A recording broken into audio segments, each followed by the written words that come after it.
जय सिया राम। आइए पाठ को आगे बढ़ाते हैं। सबसे पहले हम श्री राम की वंदना करेंगे।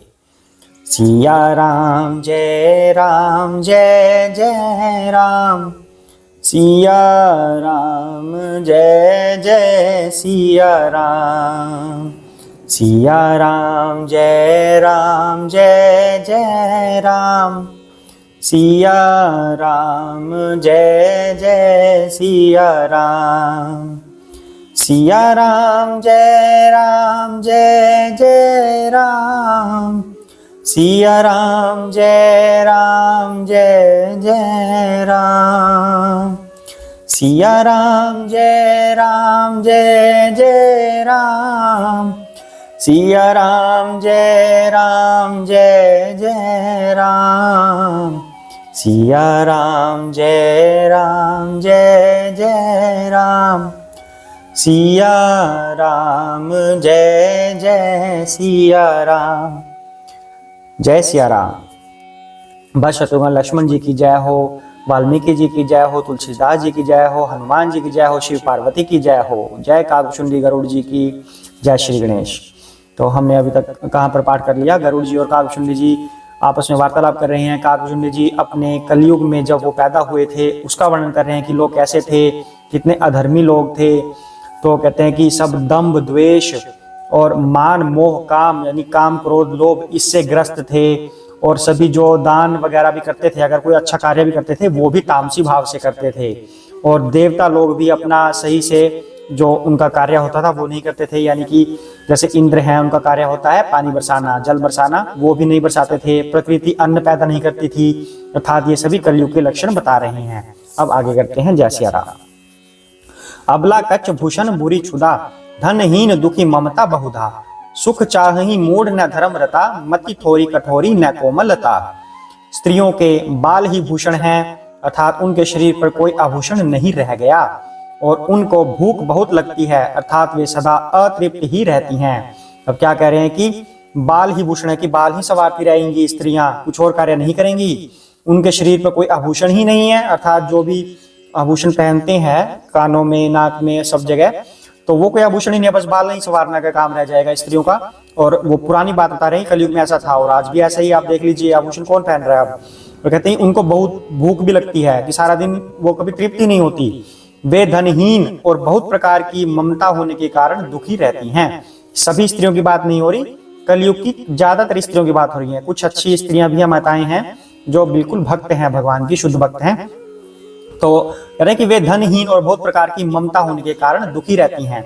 वे मूर्ख सुख चाहती हैं, पर धर्म में उनका कोई प्रेम नहीं है। और ये बात हम पहले भी कह चुके हैं कि अगर सुख चाहिए तो वो सिर्फ भक्ति में है। अगर हम एक बार करके देखें भक्ति, एक ही दिन करके देख लीजिए भक्ति, अपने उसके पहले दिन में और आज के दिन में कंपैरिजन कर लेना कि किस दिन आपको आनंद आया, किस दिन आपको सुख मिला, उसी से सब प्रमाण हो जाएगा। तो बुद्धि थोड़ी है और कठोर है, उनमें कोमलता नहीं है। ऐसी है कलयुग की स्त्रियां। नर पीड़ित रोग न भोग कहीं, अभिमान विरोध आकार नहीं, लघु जीवन संबतु पंचदशा, कल्पांत न नाश गुमानु असा। मनुष्य रोगों से पीड़ित है, भोग कहीं भी नहीं है, अर्थात सुख कहीं भी नहीं है। कलयुग में कोई सुख नहीं है। ये बात बार बार बताई जाती है कि कहीं पर भोग नहीं है, कहीं पर सुख नहीं है। हमें सिर्फ ऐसा लगता है कि हम अच्छी अच्छी चीजें खा रहे हैं, कारों में घूम रहे हैं, बड़े बड़े महलों में एसी में रह रहे हैं, हमें वो एक क्षणिक सुख लगता है। मान लीजिए एसी में बैठे हैं, लाइट चली गई और बाहर भयंकर गर्मी है, क्या करोगे? फिर सुख कहाँ से आएगा? नहीं आ सकता ना। इस चीज पे हमारा वश है नहीं है। खाने के लिए हमारे पास बहुत अच्छी चीजें हैं, पर हम बीमार पड़ गए, डॉक्टर ने बोल दिया कि नहीं खाना, सुख है कहीं? नहीं है। तो क्या हो जाएगा धन एकत्रित करके, अगर हम उस चीज का उपयोग ही नहीं कर पाए? तो कहते हैं कि और कलयुग बना ही इसलिए है, ये धरती इसलिए बनी है कि ताकि कष्ट आए। कष्ट आएंगे तो भगवान का नाम लेंगे, तभी भगवान के पास जाने की बात होगी दिमाग में। अगर सुख भोगेंगे तो भगवान के पास कौन जाएगा? सोचेंगे कि हाँ यही सब कुछ ऐसा है, आनंद है, यहीं पे रहते हैं हम, भगवान कौन है? तो इसीलिए कहते हैं कि मनुष्य रोगों से पीड़ित है, कोई ना कोई रोग मनुष्य को लगा ही रहता है, और सुख तो कहीं पर है ही नहीं। बिना ही कारण अभिमान और विरोध करते हैं। और अभिमानी इतने हैं मनुष्य अभिमानी इतने हैं कलयुग में कि जैसे पता नहीं उनके पास क्या है। सोच के देखिए कि कुछ लोग सड़क पे चलते हुए भी ऐसे गर्दन उठाकर चलेंगे कि पता नहीं जैसे क्या लिए हों। अगर भगवान उनसे जरा सा भी छीन ले तो उनके वश में कुछ नहीं रहता। तो किस बात का अभिमान करते हैं? इतने बड़े बड़े करोड़पति लोग एकदम से निर्धन बन जाते हैं, सब कुछ छीन जाता है, किस बात का अभिमान? जवान लड़का मृत्यु को प्राप्त हो जाता है, किस बात का अभिमान? तो कहते हैं कि बिना ही कारण अभिमान करते हैं और एक दूसरे के विरोध में लगे रहते हैं। भगवान की शरण ग्रहण कीजिए, अभिमान में कुछ नहीं रखा। हमारे पास ऐसा कुछ है ही नहीं कि हम अभिमान करें। हमारे पास खुद का शरीर भी नहीं है, ये शरीर भी भगवान का दिया हुआ है 5 तत्वों का, और इसके अंदर जब आत्मा प्रविष्ट करती है और भगवान स्वयं प्रविष्ट करते हैं तब इसमें चेतना आती है, अर्थात हमारा तो ये शरीर भी नहीं है। तो फिर अभिमान किस बात का? इस बात को जरा सोचिए। तो कहते हैं कि 10-5 वर्ष का थोड़ा सा जीवन है, परंतु घमंड ऐसा है मानो कल्पांत अर्थात प्रलय होने पर भी उसका नाश नहीं होगा।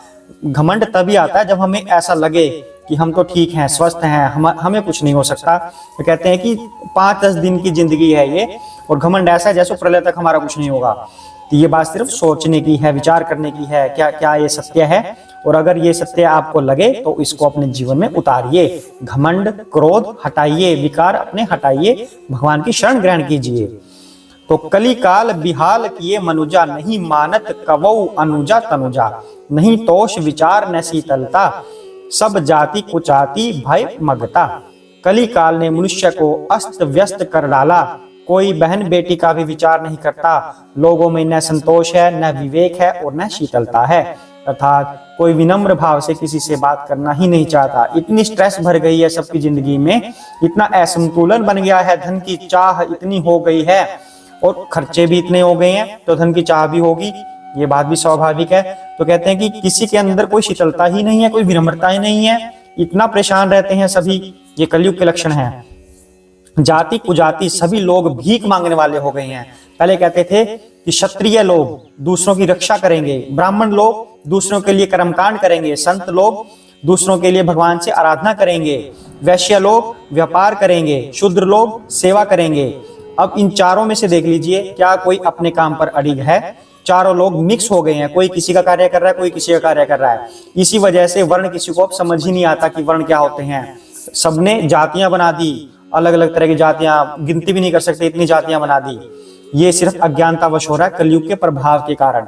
अगर कलयुग का प्रभाव कम करना है अपने ऊपर से तो हरि नाम का सहारा लीजिए। हरे कृष्ण कृष्ण कृष्ण हरे हरे, हरे राम राम राम हरे हरे। जय सिया राम।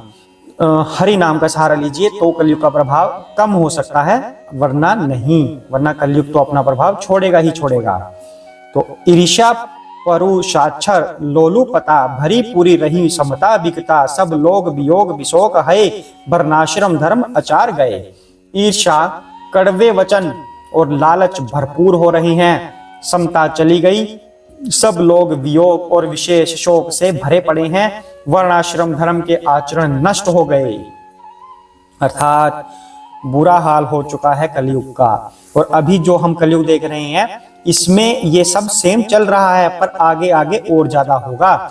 अगर हम अपने को इन सभी बुरे प्रभावों से बचाना चाहते हैं तो हमें सिर्फ और सिर्फ हरि नाम का सहारा लेना होगा। हरे नाम एव केवलम, कलो नास्तेव नास्तेव नास्तेव गतिरन्यथा। सिर्फ हरि का नाम ही एकमात्र सहारा है।